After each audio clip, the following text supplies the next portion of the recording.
เก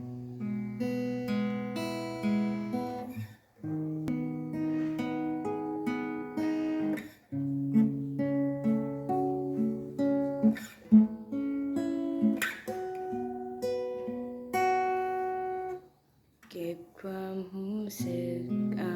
ไว้อยู่ในหัวใจบ่คอยความในใจให้ไผได้ฟังเจ็บปวดทรมานต้องอดทนไว้ยิ่งคิดยิ่งเจ็บใจที่ต้องเสียเจ้าไปเพียงเจ้าบอกลาคือก็บ่ฮู้ต้องทำอย่างใดและต้องเจ็บต้องเสียใจ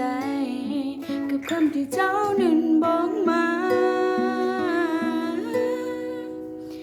จบความหักของเฮาไว้เท่านี้หยุดความเสียใจไว้